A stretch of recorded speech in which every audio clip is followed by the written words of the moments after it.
ইরানের আঞ্চলিক উত্তেজনার মধ্যেই এবার নতুন করে উত্তপ্ত হয়ে উঠেছে ইয়েমেন। দেশটির সরকারি বাহিনী ও ইরানপন্থী স্বাধীনতাকামী বিদ্রোহী সংগঠনের মধ্যে তীব্র সংঘর্ষে অন্তত ২৭ জন নিহত হয়েছেন। নিহতদের মধ্যে সরকারি বাহিনীর ৪ সদস্য এবং বিদ্রোহী গোষ্ঠীর ২৩ সদস্য রয়েছেন।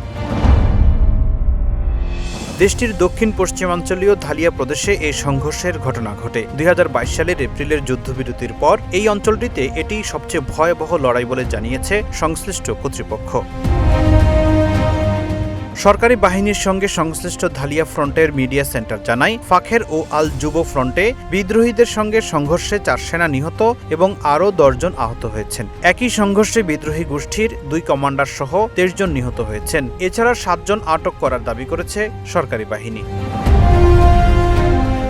মিডিয়া সেন্টার আরও জানায়, সংঘর্ষ শুরু হওয়ার পর ধালিয়ায় সরকারি বাহিনীকে সহায়তা করতে অতিরিক্ত সেনা ও সামরিক সরঞ্জাম মোতায়েন করা হয়েছে। তবে হতাহতের বিষয়ে বিদ্রোহীদের পক্ষ থেকে তাৎক্ষণিক কোনো মন্তব্য পাওয়া যায়নি। বিশ্বের অন্যতম ভয়াবহ মানবিক ও অর্থনৈতিক সংকটে থাকা ইয়েমেনে সাম্প্রতিক দিনগুলোতে জাউফ, ধালিয়া ও তাইজ সহ কয়েকটি প্রদেশে আবারও সরকারি বাহিনী ও বিদ্রোহীদের মধ্যে সংঘর্ষ বেড়েছে। পাশাপাশি দুই পক্ষের মধ্যে পাল্টাপাল্টি হুমকিও বৃদ্ধি পেয়েছে।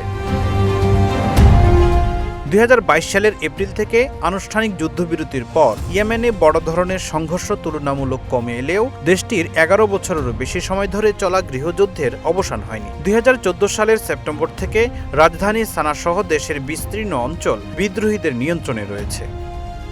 ফখরুল ইসলাম, ইত্তেফাক নিউজ।